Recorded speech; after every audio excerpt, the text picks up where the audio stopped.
Vida Pública.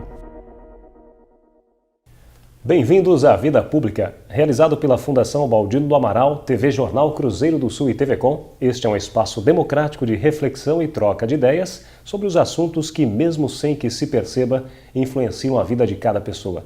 Nossos projetos de vida, nossas esperanças, tudo aquilo que sonhamos para nós, para nossa cidade e nosso país, passa pela esfera da vida pública. Espaço aberto à pluralidade, Vida Pública é um debate permanente sobre a realidade que nos cerca, para o qual estão convidados você, telespectador, e aqui, em nosso estúdio, todos os que têm alguma coisa importante a dizer. E a palavra hoje está com o promotor de justiça Antônio Domingues Farto Neto. Nascido em Votorantim em 13 de fevereiro de 1966, Antônio Domingues Farto Neto é casado com Fabiana Bransan de Freitas Farto e pai de Lívia e João.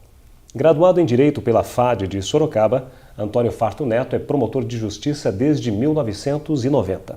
Começou a atuar em Campinas, depois São Pedro, Salto e, finalmente, em 1998, chegou a Sorocaba. Assumiu a promotoria criminal e, em 2004, passou a atuar na Promotoria da Infância e da Juventude, onde permaneceu até dezembro de 2013, quando foi designado para assumir o GAECO, o Grupo de Combate ao Crime Organizado, embora mantenha o posto de titular da Promotoria da Infância e da Juventude. Farto, seja muito bem-vindo ao Vida Pública de hoje. Obrigado, Fernando. E Farto, antes de nós começarmos a falar sobre a importância do GAECO, sobre esse trabalho que você sempre desenvolveu na Promotoria da Infância e da Juventude, trouxemos alguns projetos para Sorocaba, como é o caso do NAIS também, e em busca sempre de melhorar as condições de atendimento, de assistência a esses jovens infratores, não é? Mas vamos falar um pouco da sua vida. Você é nascido em Votorantim, mas na época que você nasceu, Votorantim era Votorantim já, era Sorocaba. Seus pais são de lá também. Conte um pouco da sua história. Os meus pais são de Sorocaba. Meu pai é comerciante, minha mãe é dona de casa. Antes meu pai tinha um escritório de contabilidade. Na época em que eu nasci, a maioria das pessoas, muitas pessoas de Sorocaba nasciam em Votorantim, porque o hospital de Votorantim era muito bom, o Hospital das Madres, né? E a mulher grávida, ela tem uma preocupação, onde vai dar luz, como vai dar luz, e a minha mãe, ela tinha uma confiança muito grande nesse hospital de Votorantim, em função das madres que ela conhecia, e por conta disso eu acabei nascendo em Votorantim. Mas sempre morei em Sorocaba, a nossa família sempre foi de Sorocaba. Quem são seus pais? Eu sou filho de Walter e Vilma Ramos, né? Meu pai trabalhou muito tempo como contador. Depois abriu uma papelaria que funciona até hoje, tem mais de 30 anos. E a minha mãe sempre cuidou de casa, sempre cuidou de nós, deu o suporte necessário para a gente conseguir, cada um seguir o seu caminho. Eu tenho 2 irmãos, né? Uhum. O meu irmão trabalha com meu pai na livraria, minha irmã é advogada, tem um escritório. Os 2 são mais novos, né? Eu sou o filho mais velho. E eu me lembro que nessa história de trabalhar com meu pai, né? Aqueles que trabalham com o pai entendem o que eu vou dizer. Tem muitas vantagens, mas tem algumas desvantagens também, né? Meu pai sempre nos criou com muita liberdade de escolher o que cada um queria fazer, mas, queira ou não, o fato de você ter um comércio estabelecido, que na época era bem sucedido, faria com que a gente se atraísse por dar continuidade a esse trabalho que vinha sendo feito. Isso ficava, de certa forma, na minha cabeça, mas, ao mesmo tempo, eu não tinha, assim, uma plena certeza de que aquilo é o que eu gostaria de fazer. E eu me lembro que numa oportunidade, tive uma discussão com meu pai, eu estava já fazendo curso de Direito, e eu comentei com meu pai o seguinte: olha pai, se eu for peticionar alguma coisa no fórum e tiver uma dor de barriga, eu não sei nem onde fica o banheiro do fórum, quer dizer, na área do Direito eu ainda não sei o que eu estou fazendo. Eu ia bem na faculdade, do ponto de vista técnico, mas eu não tinha trâmite no meio, eu não tinha exercício profissional. E meu pai disse: olha, eu acho que se você gosta disso, você tem que procurar seguir seu caminho. E eu me lembro que eu tenho um amigo que o pai era juiz aqui em Sorocaba, o Marcelo, e o Marcelo me falou: olha, eu estou fazendo estágio no Ministério Público, tem promotores novos agora aqui em Sorocaba, e eu estou gostando muito, está me ajudando na faculdade e tal, né? Eu falei: Marcelo, como que eu faço para fazer esse estágio? E na época o estágio era um cargo de confiança do promotor. Aí o Marcelo me falou: olha, vá à tarde em casa hoje, nós vamos junto no fórum, eu te apresento um promotor novo que chegou. E aí eu fui até a casa do Marcelo, ele morava perto do Fórum Velho, eu também do Fórum do Mangal, né? Sim. Também não morava tão longe, deu para ir a pé. Nós dois fomos juntos para o fórum, ele me apresentou uma pessoa que hoje, um grande amigo, José Manuel Mendes Castanho, que era o promotor substituto na época aqui em Sorocaba. E aí o doutor Castanho me perguntou o seguinte: você sabe datilografar? E eu datilografava muito bem, porque já trabalhava com meu pai. Em que ano que você está da faculdade? Estava no 3º ano da faculdade. E qual que é a sua disponibilidade? Quando que você poderia começar a fazer estágio? Eu disse: olha, hoje eu não vou fazer nada. Aí ele me deu um inquérito policial para ler e me disse o seguinte: falou, olha, você tem 3 opções. Ou você vai devolver para a delegacia para fazer diligências. Se você achar que não houve crime, você vai pedir o arquivamento disso. Se você entender que houve crime, você vai elaborar uma peça que se chama denúncia. Leia, depois você me fala o que você acha. Aí li esse Que desafio, não? Pois é, no primeiro dia, assim, de sopetão. Aí li, cheguei à conclusão do que deveria fazer, ele leu e falou: não, está certo, era um caso de denúncia. Aí me ensinou a fazer a denúncia e eu comecei a fazer o estágio. Em pouco tempo de estágio no Ministério Público, eu já vi que era aquilo que eu queria. Reuni alguns fatores interessantes: a estabilidade profissional, que na época era maior, porque hoje não há mais aposentadoria integral, mas na época havia, né? O status público da carreira, que é inegável, o Ministério Público já estava crescendo naquela época. E a terceira delas, a mais importante, que foi o divisor de águas, de eu não ir para a iniciativa privada, nem advogar e nem trabalhar no comércio, que é o fato de poder exercer um munus público, poder trabalhar com algo em que você ajuda as pessoas indistintamente. E isso me atraiu profundamente na questão da promotoria. Ainda quando eu era estagiário, os promotores me deixavam atender o público e eu fazia uma triagem das pessoas que iam procurar o público com os mais variadas angústias e reivindicações, né? Às vezes precisando de uma orientação, às vezes porque estava brigando com o vizinho, às vezes porque tinha um problema de herança. E esse contato com o público, que eu comecei em 86, quando comecei a fazer o estágio, eu nunca perdi na promotoria. A minha promotoria sempre foi uma promotoria de portas abertas. Todas as pessoas que me procuraram nesses 24 anos de carreira que eu tenho, elas foram atendidas pessoalmente. Eu procuro atender todas as pessoas, porque é gratificante para mim também, como promotor, poder dar esse feedback para a população, trabalhar diretamente quais são as angústias da população. Isso me fez assim muito realizado, né? Foi isso que me atraiu para ir para a carreira do Ministério Público. Você teve experiência em quais promotorias, Farto? Você já trabalhou em outras cidades antes de Sorocaba. Como foram essas experiências? Em quais promotorias você passou? Eu trabalhei muito tempo, são fases interessantes, né? Uma fase interessante é do substituto. Você passa por várias comarcas, conhece várias realidades de cidades diferentes, né? Trabalhei em Piedade, trabalhei em Itapira, trabalhei em várias cidades pequenas, não lembro todas, Brotas, São Carlos trabalhei uma vez. E esse trabalho nas promotorias pequenas é um trabalho interessante.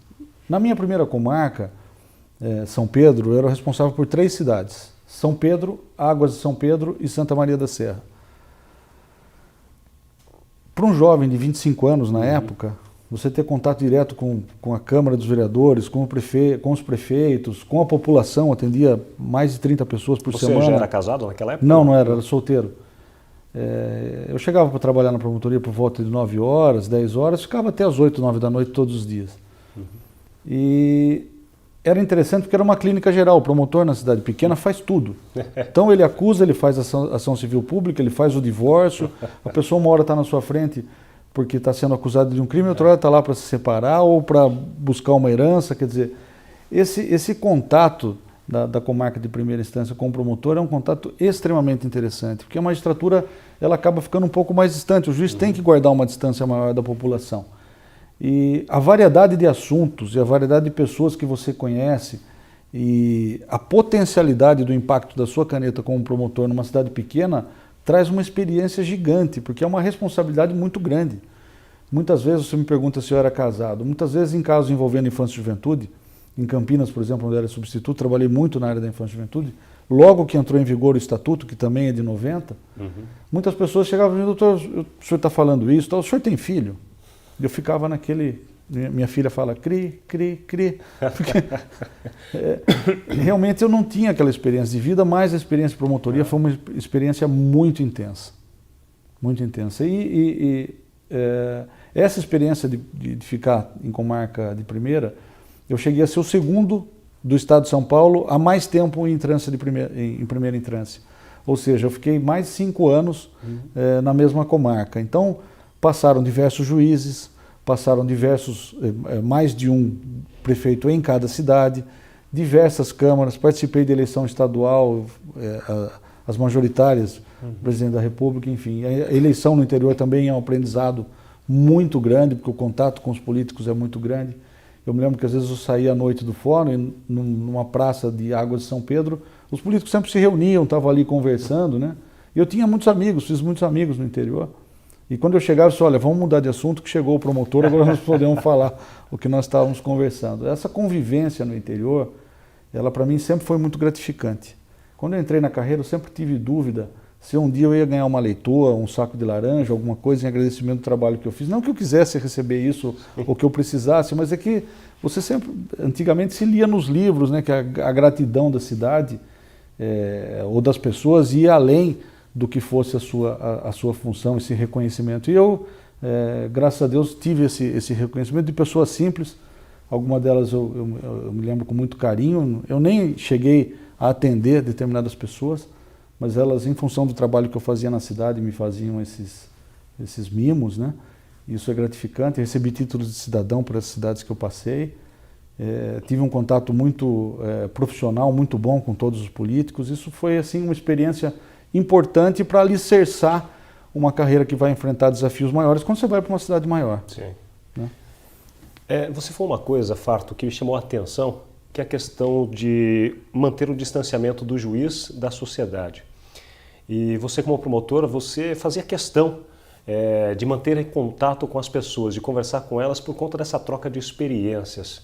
Como é para um promotor que acaba recebendo diversos casos, de diversas situações, conseguir conduzir, operar aquilo que diz a lei, né? Operar o direito dentro da legislação e, ao mesmo tempo, não se envolver demais emocionalmente? Como que você consegue trabalhar isso?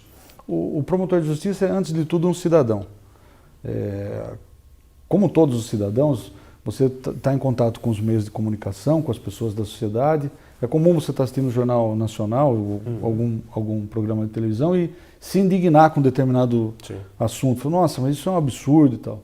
O diferencial de ser promotor é que você, em grande parte das vezes, tem algo para fazer. Né? Então isso, ao mesmo tempo em que é motivador, você acorda de manhã e fala, olha, nós precisamos,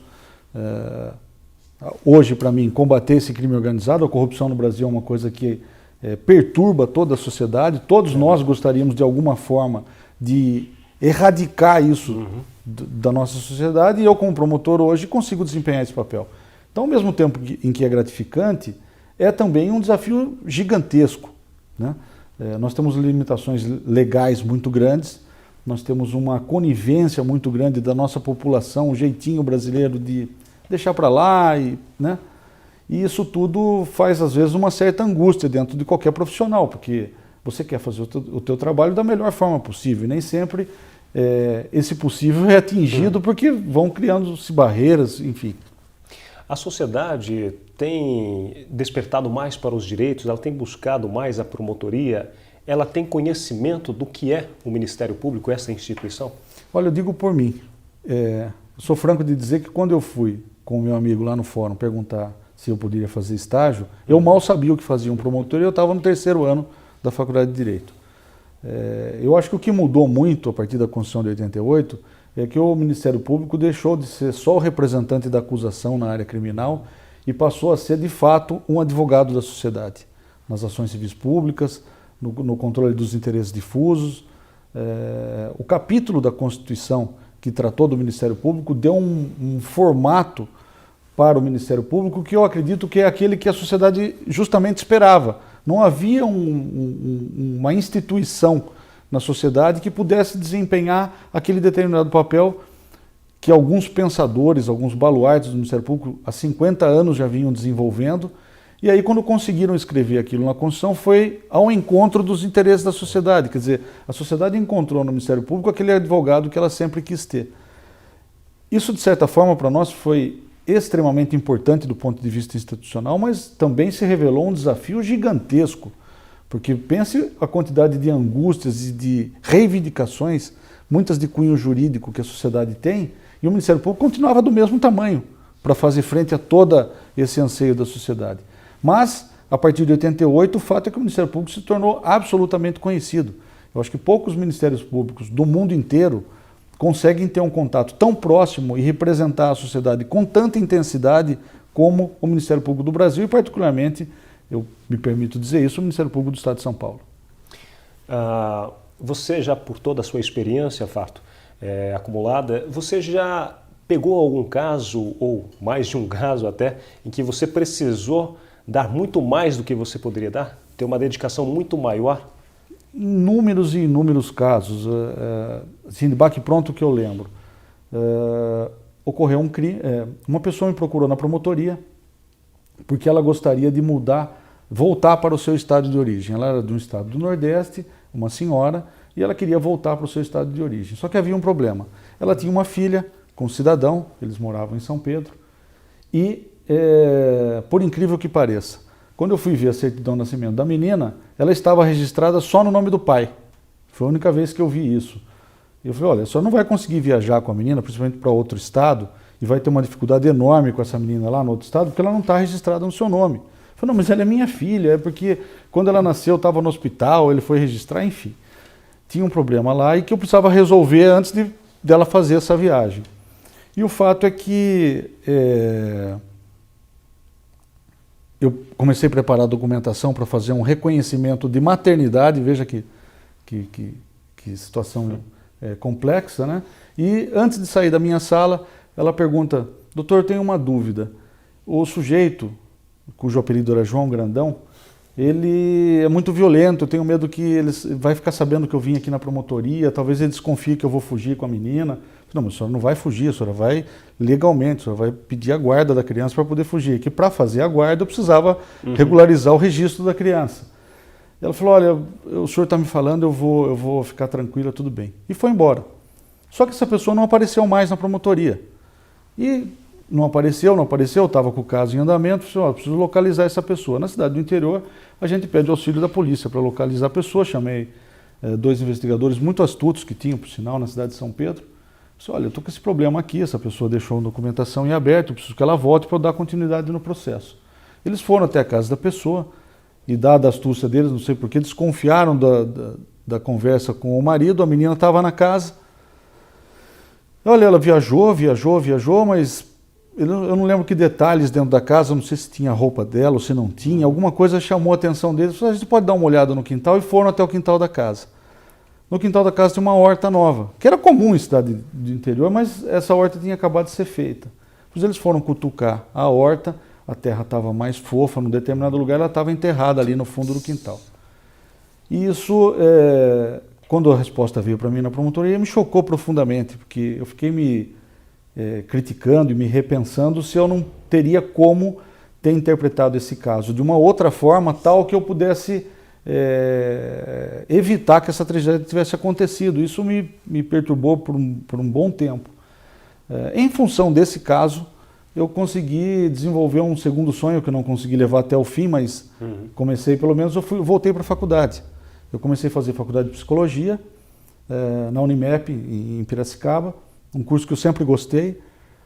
Fiz 2 anos e meio do curso, só não consegui conciliar para me formar no curso de psicologia, porque as atribuições da minha promotoria eram gigantes, mas me levou a sempre estar estudando, sempre estar estimulando o estudo de outras coisas paralelas, correlacionadas com o direito, mas não diretamente direito exclusivamente. Eu acho que o bom profissional da área jurídica não é aquele profissional que conhece exclusivamente direito de uma forma profunda. Ele precisa conhecer outros assuntos, outras ciências para desenvolver bem a sua função. A questão de proteção à testemunha, como que funciona, Farto? Hoje no GAECO nós usamos muito desse instituto, aqui em São Paulo já funciona muito bem. Ele tem, lógico, alguns efeitos colaterais, que não se consegue proteger uma testemunha se ela não mudar de vida. Essa mudança de vida implica em mudança de endereço e às vezes uma mudança definitiva, que pode fazer com que essa testemunha tenha que residir em outro estado, né? Mas, pelo menos, hoje é uma garantia real, uma garantia que na prática ocorre. Nós temos alguns casos do GAECO, onde as testemunhas estão protegidas por esse sistema de proteção de testemunha que foi desenvolvido aqui no estado de São Paulo e até quanto eu tenho conhecimento funciona muito bem. Isso é uma forma de você garantir o percurso do processo e também de garantir a segurança da vida da pessoa, é isso? Nós temos um defeito, eu acho, no processo no Brasil. É um defeito que, assim, muito falado e que pouco se enfrenta. A própria comunidade jurídica não consegue resolver esse problema, que é a demora na prestação jurisdicional, quer dizer, a demora da sentença com trânsito em julgado. Os casos correrem de uma forma rápida, de uma forma célere, para que o volume é muito grande. Resolva. São vários fatores. Volume, burocracia, que é inata da cultura portuguesa, uma legislação que é uma coxa de retalhos. Nós temos um direito muito positivo, e o direito positivo, não consuetudinário, ele é muito focado em uma quantidade extensa de leis, e isso tudo, mais a leniência do brasileiro, a quantidade de recursos, o triplo, o quádruplo, o quíntuplo grau de jurisdição, quer dizer, diversos recursos para diversas instâncias, tudo isso faz a nossa justiça não ser célere. E essa não celeridade gera efeitos colaterais.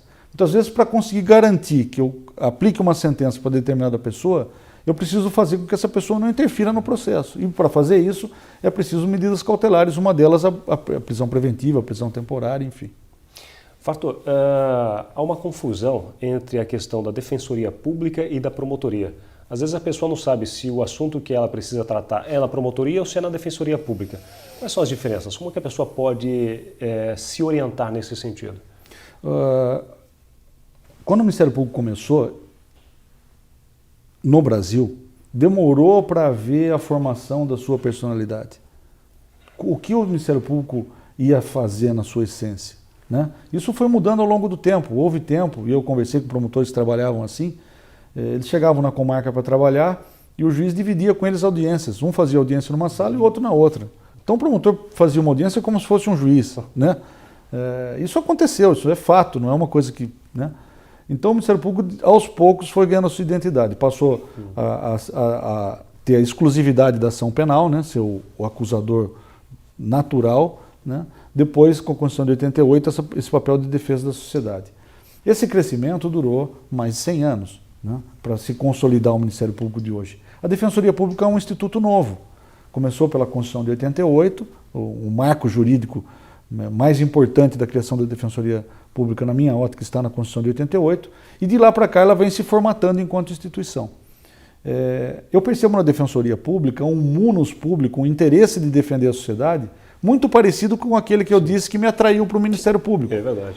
É uma carreira feita de pessoas jovens, abnegadas, que têm intensamente essa vontade de auxiliar a população. Então, a Defensoria Pública está ocupando muito espaço, e cada vez mais, e eu acho bom que isso aconteça, no sentido de fazer esse atendimento à população que antigamente só o Ministério Público fazia.